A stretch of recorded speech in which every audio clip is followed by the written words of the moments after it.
What's up, YouTube? It's been a while. I've been pretty busy, and just came across this S70 1998 that we're doing an engine swap. It's a non-turbo engine.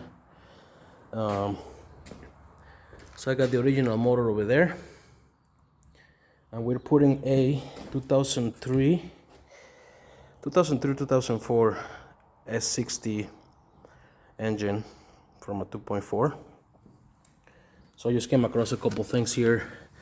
Of course, I had to adapt the distributor, and then this one has a bigger crankcase ventilation output for the gases, you know what I'm saying, this guy here. And then this one only has one crank sensor.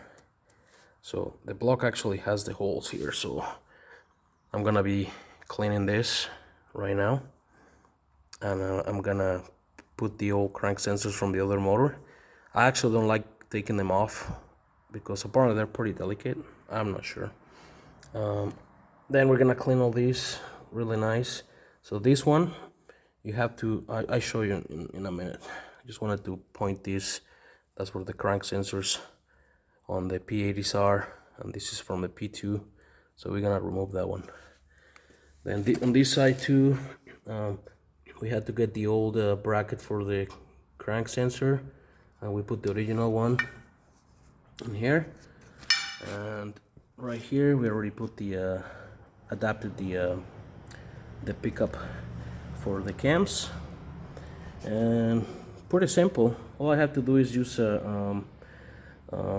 one of those step drill bits, and just drill a little bit in, and then actually take some off from the cups, and from this side on the other cup that the distributor rotor attaches to, I take like around 1/4 of an inch off. So once it sits flush on the cams, you don't have to tap anything, the threads are already there. So yeah, so that's what I've been doing. And then what I was gonna show you, oh yeah, so the PCB system is completely different on the I got this one here, hold on here. So this one here is the original PCB from the P2. You can tell it's different, and it comes with this like foam cover, all covered up. So I had to take this outlet from this side, and this is the original one from the P80s. So the P2s are bigger, so all you have to do is take this one out from the old car, and then you'll be able to fit it there, because this one of course is not gonna fit here. It's way too small. So yeah, so far that's it. That's all the mods I have to be done. This is the old bracket for the accessories, so this is gonna be removed, and then we're gonna switch the bracket that I already have here down there, with all the bolts and everything just ready to put on.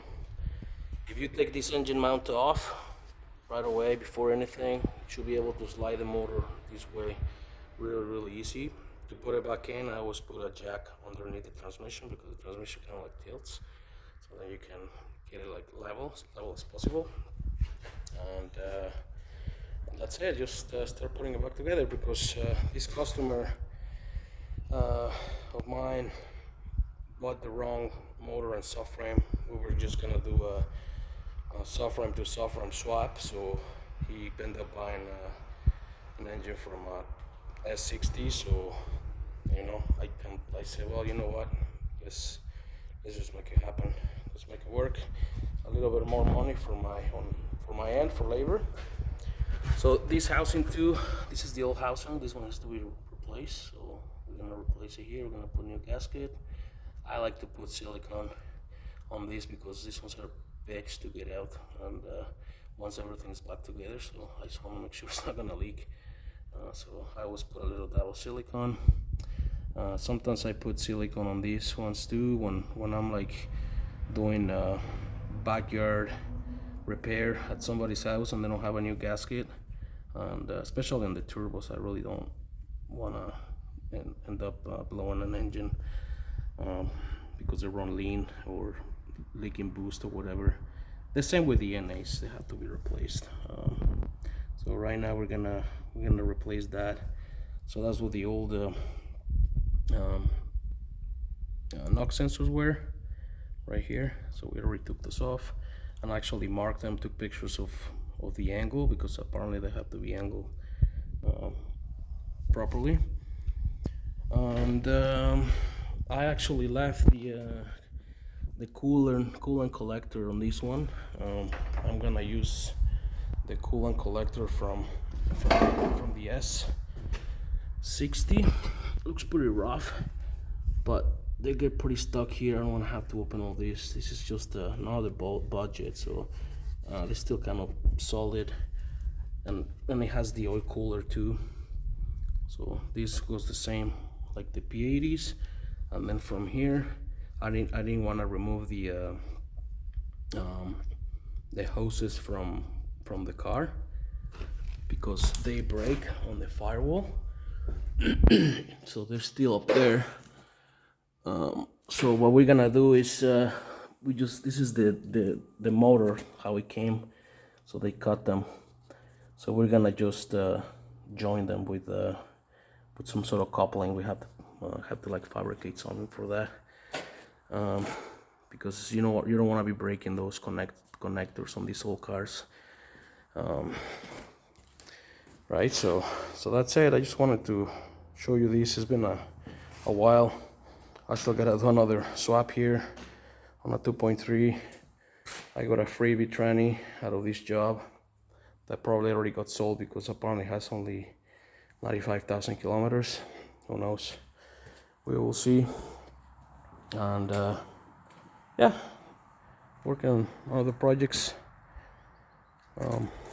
Got a lot of work this week to do, so non-Volvo related. I'll do some other stuff on some Mustangs and some other Camaro that one of my buddies wants me to do the clutch. So anyways guys, it's been a long time, but I just came across this swap, and I figured I'll point out, if you're looking to get a donor engine from a P2 and you're trying to put it on a P80, those are basically all the modifications you gotta do. So they're actually pretty simple, and